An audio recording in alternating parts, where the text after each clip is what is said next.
Friends, स्वागत है आपका कुकिंग विद अनु में।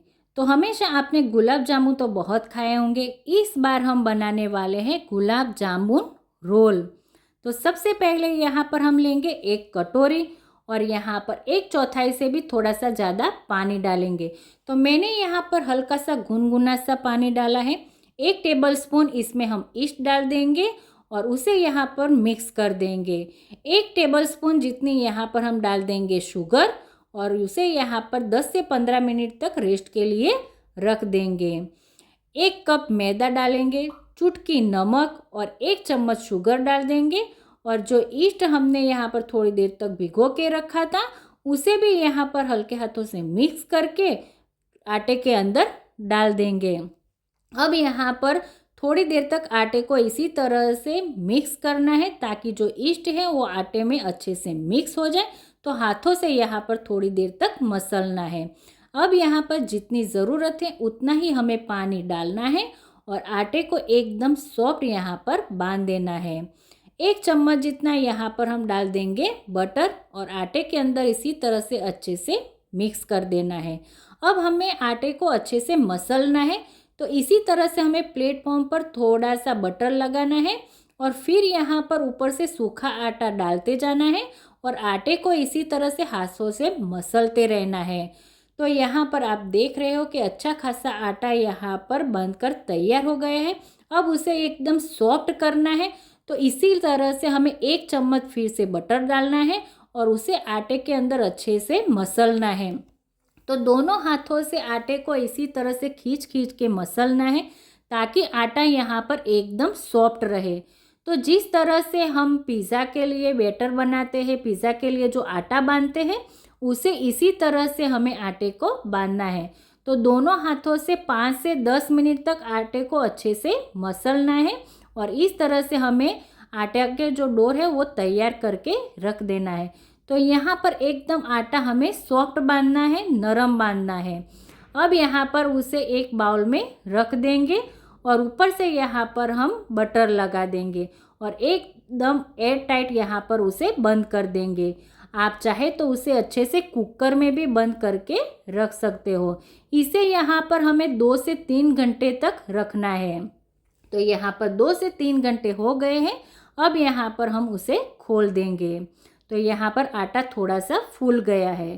तो यहाँ पर आप देख रहे हो कि एकदम नरम ऐसा आटा बांध कर तैयार हो गए हैं। यहाँ पर ऊपर से बटर लगाया हुआ था तो थोड़ा सा यहाँ पर हम उसे मिक्स कर देंगे और हाथों से उसे मसल देंगे। तो फिर से यहाँ पर हमें आटे को प्लेटफॉर्म पर रखना है और खींच खींच के उसे हाथों से अच्छे से मसलना है।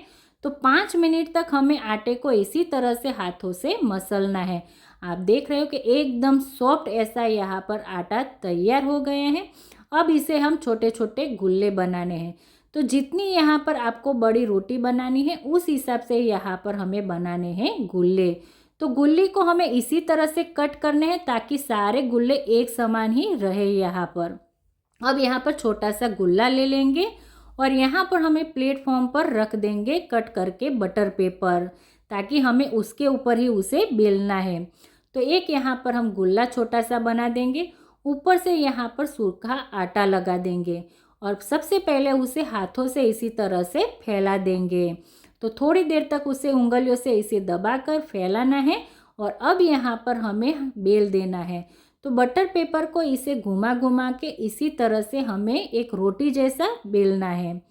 तो ना ही एकदम पतला कि ना ही एकदम थिक, इसी तरह से हमें एक रोटी बना देनी है। अब यहाँ पर एक कांटे वाली चम्मच लेंगे और इसी तरह से हम उसे कट लगा देंगे ताकि जब हम उसे बेक करें तो वो फूले नहीं। अब यहाँ पर हमें उसी तरह से बड़े बड़े स्लाइस बना देने हैं।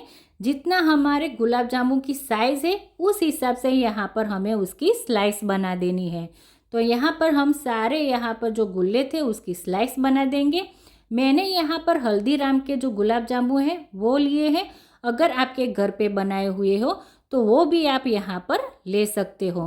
अब 1 चम्मच बटर के अंदर 1 से 1.5 चम्मच जितना मैदा डाल देंगे और एकदम स्मूथ यहाँ पर पेस्ट बनाकर तैयार कर देंगे और उसे भी यहाँ पर हम रख देंगे साइड में।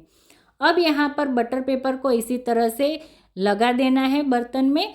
जो हमने यहाँ पर बेक करना है उसमें ही इसी तरह से बटर पेपर को रख देना है और ऊपर से थोड़ा सा बटर लगा के फिर से यहाँ पर हमें लगा देना है ताकि अंदर अच्छे से बेक हो जाए। अगर आप उसे ओवन में रखना चाहते हो तो इसी तरह से आप रख सकते हो। अब यहाँ पर लेंगे एक स्लाइस।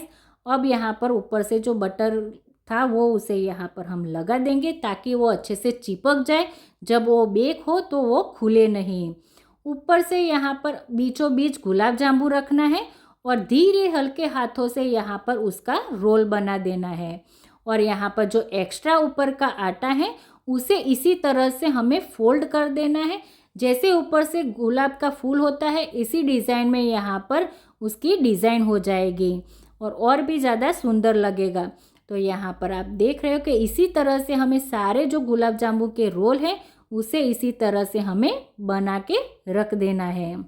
अब यहाँ पर इसी तरह से जिसमें आपको बेक करना है उसे यहाँ पर इसी तरह से सारे गुलाब जामुन के रोल हैं वो रख देने हैं।